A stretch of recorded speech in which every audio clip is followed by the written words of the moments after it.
Oh, hi everyone. I didn't see you there. I was just admiring the beautiful view. Hey, are y'all hungry? I'm kind of hungry right now. I haven't really had a whole lot to eat today. Let's talk about trail food. I have 6 options for trail food for you that you can bring to your next reenactment, living history event, or historical trek. Everyone stay tuned. This is going to be a good video.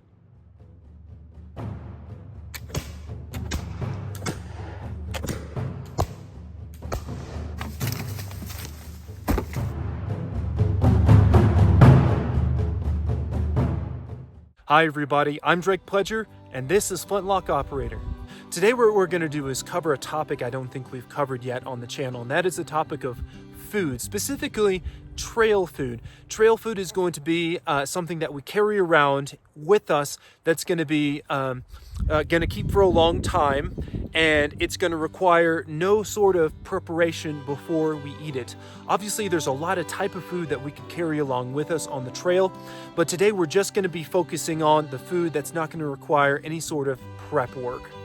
Now, all the food that we're going to cover today is authentic and documentable to the 18th century, and it's perfect for your next historical trek or living history event, or even if you want to put away some supplies and some food for emergencies. These would work very well as well because they are shelf stable, and as long as you keep them away from moisture and heat, they'll keep for a very, very long time.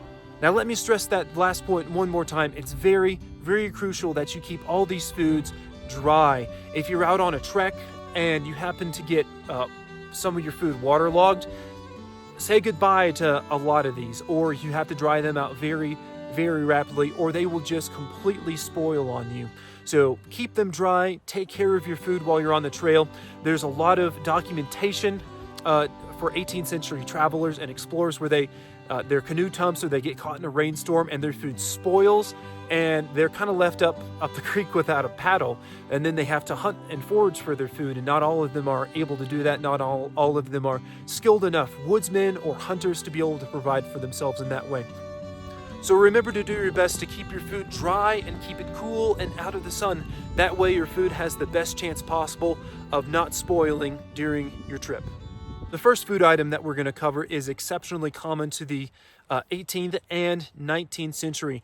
It's popular with hunters, with explorers, and especially with sailors and seamen. And that is, of course, the ubiquitous ship's biscuit, also known as hardtack, although hardtack is more of a 19th century term. So for our intents and purposes, since this is primarily an 18th century channel, we're calling it a ship's biscuit.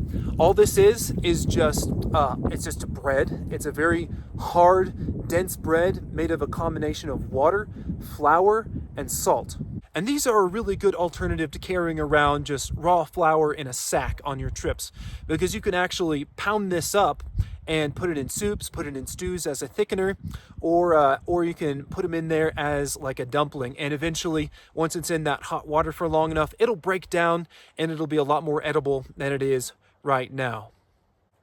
Now, these will keep for years if they're kept dry and in that cool, dark place.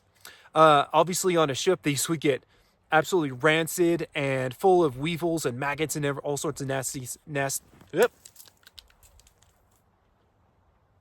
It just rolled like 15 feet down the hill. The other upside to carrying ship's biscuits instead of raw flour is that you can just eat it like this. And a lot of the sailors preferred it this way. I have a really, really hard time comprehending how they would prefer ship's biscuit over some sort of yeast bread or a sourdough bread. So let's go ahead and give this a try.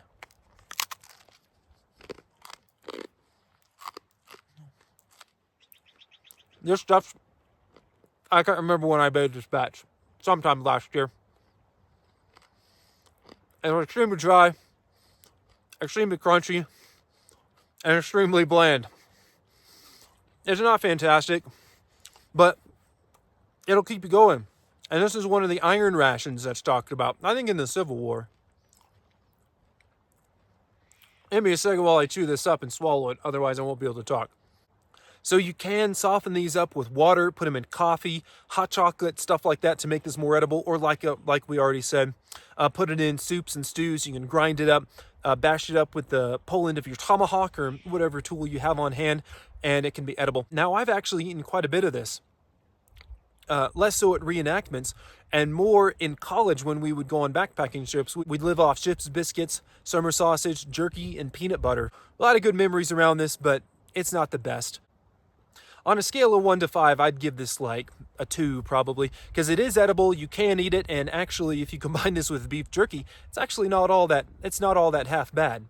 So for our next trail food option, we're going to go with dried meat. And this doesn't look like much, but I've got a whole bag of it here. Now, the smoked dried meat on the 18th century frontier was actually referred to as jerk. And the smoking preservation technique was actually learned from the Indians. So white and native people would jerk their meat to preserve it. And it could be bison, it could be cow, it could be fish. It could be all sorts of things that they could use this preservation technique with. Now, this jerked meat is a lot different from our jerky that we have today. Yes, they're both dried, but modern jerky has a lot of preservatives in it and a lot of coloring and a lot of added flavors and just weren't present and are, frankly, probably not super good for you. So if you're going to go on a historical trek, skip the stuff that's bagged and go ahead and spend some time and make this jerked meat. We've already done a video of it last year. I think that was during the late summer, where we actually used that smoking preservation technique, and we show that and how you can actually replicate that in your backyard without having to have a fancy smoker or even an open fire. Now, like we already said, this is going to be the most common way to preserve meat on the frontier. So whether you portray a native, a fort dweller, a settlement dweller, a long hunter, a scout, a soldier, this jerked meat is going to be one of the staples of your diet because it's so broadly used and so versatile. You can obviously eat it just like this, or like with the hardtack, you can put it into other things. You can put it into those soups, you can put it into those stews, or however you want to do it. Now let's go ahead and give this a taste test. Very stiff in the beginning, but once you start to pulverize it with your teeth, the fibers kind of break down, and once your saliva mixes with it too, it starts to be a lot more edible. It tastes like meat. It's good. I like it a lot. Has a little bit of a smoky flavor. It's good though. It's meaty, tasty. The one downside to it is it's not very filling because it has no fat on it. But if this did have fat on it, it would not have any sort of a shelf life. It would spoil almost immediately. So when you make this stuff, you've got to use really, really lean meat. Now, sometimes if you leave it too long, it will taste old, but this patch isn't super old, so it tastes pretty good. Yum! Next on the list is going to be one of the most famous frontier foods, and that is parched corn, as you can see here. So what this is, it's dried corn, and then you essentially roast it in a pan. And just like with the jerked meat, the technique to parch corn was learned from the natives. It's very simple to make if you have the right type of corn and you have a skillet or a way to roast it, and a little bit of oil or bear fat or tallow or something like that. Even butter will work. Olive oil will work. It's almost halfway between regular corn and popcorn. So let's go ahead and give it a try. It doesn't taste too bad. A lot of the frontiersmen really, really like this. I've heard of them mixing this with maple sugar, and that's basically all they would take on trips. So to be completely honest, I actually don't really like parched corn, and especially not for a trail food, and here's why.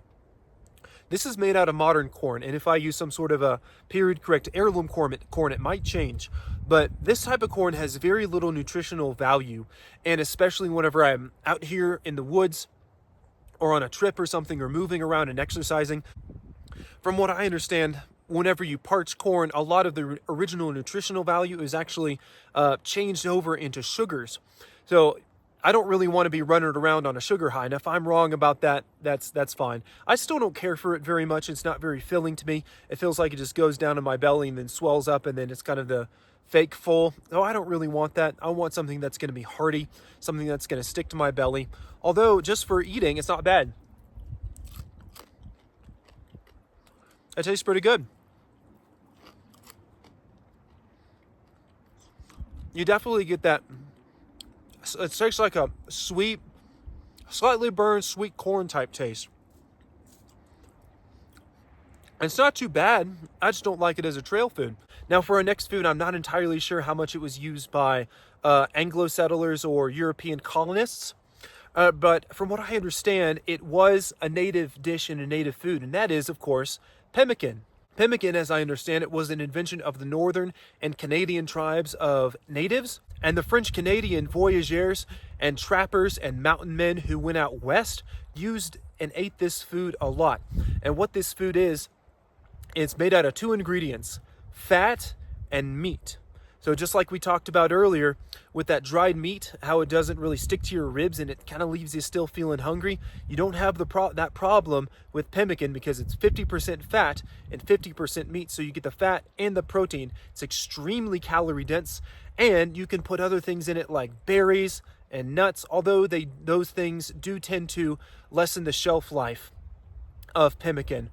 And if you leave those things out, pemmican can literally last for years and years and years.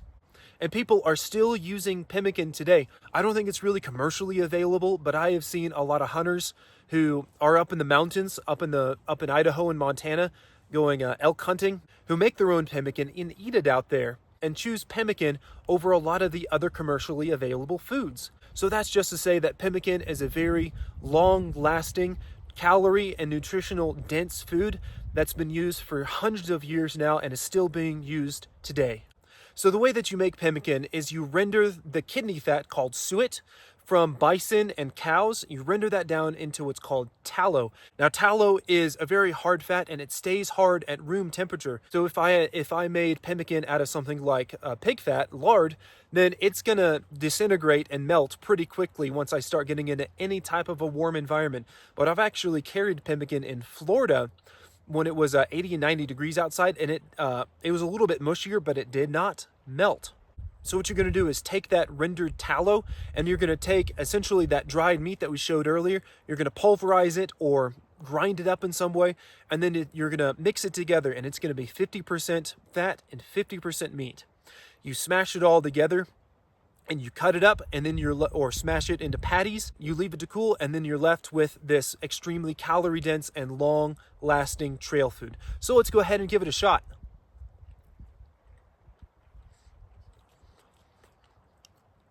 Wonder of wonders, it tastes like fat. This pemmican is actually probably over 2 years old now, and it has ground up berries in it and nuts. So it is affecting the taste a little bit, but it's not awful. You immediately get hit by that fat taste, but because of the berries and nuts in it, you start to get little sweet tastes. So that's really nice too. So if this is just made out of meat and fat, you definitely get that fat taste, you definitely get that meat taste. It's not the most tastiest thing on the planet, but as far as a food source goes, this is gonna keep you alive, and it's gonna keep you on the trail, on horseback, or in the canoe, and keep you going for a long time. Now, beyond pemmican being very calorie dense with fat and meat, you can also use this just like the ship's biscuits and the jerked meat. You can use this in dishes. So just like with all the other ones, you can put it in dishes, you can fry it. Now, the French Canadians even had a staple dish made out of pemmican, and it had pemmican obviously in it, and it also had wild greens or vegetables or whatever they had on hand. So if you had those wild vegetables, if you had the ship's biscuits, if you had the parched corn, the dried meat, then you could probably make a pretty decent meal out of all of these ingredients. It at least would be very, very hearty indeed. Our next trail food is something you would have seen hanging from the rafters of every single frontier cabin, and that is salt pork. The salted pork is particularly good. Salted pork. Salt pork is going to be a common food, not just in the 18th century, but for hundreds and thousands of years before. And besides smoking and drying meat, salting is the oldest food preservation technique. So what's involved with preparing this? Essentially, you take your cuts of meat, you rub salt on it, or you can immerse it in salt. And what that salt does is it draws the moisture content out. And eventually that makes it shelf stable. And once that moisture content gets low enough, it's actually safe to eat raw, just like this. So this has not been cooked. This has not been prepared in any other way except it's been sitting in salt and sitting in my refrigerator for the past 5 or 6 months. So all you really need is salt and time to be able to make this type of a food product. And in fact, you can do this with all sorts of food products, just like the dried and smoked meat. You can use it with pork, bison, cow. I assume you could do it with chicken. Obviously, people did it with fish. So salting is a very, very good way of preserving your food. And it's not as lightweight as the dried meat, but this is going to be a really, really good option for us. And it's also a fun project to do. And one of the great things about salted meat products is the longer you have it hanging in a cool, dry place, the more and more dried out and shelf stable it becomes. And of course, just like all those other foods, you can eat this raw just on its own, or you can cook it in another dish. You can cut it into strips and fry it just like bacon. In fact, that's essentially what this is. It's just a salted pork belly. So you cut it up, you fry it, and it tastes really fantastic. Now, the one downside to salt pork is it does have a very salty taste. What I did with this particular piece is attempt to leach some of the salt out after I'd leached the moisture out. So I actually ended up immersing this overnight and then stuck it back in the refrigerator, and that did slow down the drying process by quite a bit, but since it was in the refrigerator, it actually still stayed good. And I haven't eaten a whole lot of salted pork. I just got into making it last year, but I really look forward to using this as a staple trail food item. It really is fantastic. So let's go ahead and give us a slice. Just slices right off. Don't cut yourself. We just got ourselves a little tiny slice. Pop it in. The difference between all the other food and the salt pork is just night and day. This is by far, hands down, the best. And it tastes like you're eating slightly tough bacon, a little salty bacon. But hey, when you're out here and you're sweating up a storm, a little bit of that salt, your system can probably use it. But if you wanted to reduce that salt content even more, you can cut those strips and soak them in like a kettle or something overnight, or just for a few hours. Maybe even 20 or 30 minutes would work. And being in that water will help to leach out some of that salt content, and then your salt pork will taste even less salty. So hands down, salt pork is my favorite trail food that I've had so far, and I encourage you to go ahead and make some and try it out for yourself. I think you'll like it, especially if you like bacon. Now, I'll bet you thought we were going to end on a high note with that salt pork, but I have one more food item for you. And the reason I saved this one for last is because it's not really a historical trail food. It was present back during the 18th century, but it's not something that would have been common on the frontier or common for travelers to have with them. The ship's biscuits, obviously, yeah, we already talked about, but what about actual 18th century biscuits? 18th century biscuits are like a combination between a cracker and a cookie. It has milk, eggs, flour, and sugar in it. So this is not going to be nearly as shelf stable as some of the other food that we've talked about. But why I like it so much is, with the exception of the salt pork, the rest of the diet, when you're on the trail, if you're sticking to historically correct food, it's so bland. And 18th century biscuits are kind of a remedy to that blandness. You get the savory sweetness because it's got the milk, the eggs, and the salt in it. But the downside is that it doesn't have a very long shelf life. It's measured in months, if not weeks. If you make these and then you dry them out, they do last for a little bit longer. But more than any of the other foods that we've talked about, these are the most susceptible to the moisture and to the weather. But in my opinion, for me, they're a great stand-in for ship's biscuits, and they taste wonderful. And this one's a little bit crunchier because it is dried out more. And this one's a couple months old, so it does taste a little bit stale. But it's still really good. But if you make your batch right before you go on your trek or your living history event, these are going to keep really, really well. If you don't want the blandness of an old ship's biscuit, go ahead and try an 18th century biscuit. I think you'll like it. Well, there you have it. There are 6 trail food options for you. And in the future, you can expect instructional videos on making every single one of these food items. Everyone, thank you so much for watching. Thank you for your likes, your comments, and your subscriptions. And we'll see you on down the trail in the next video. In the meantime, I'm going to get back to looking at the mountains.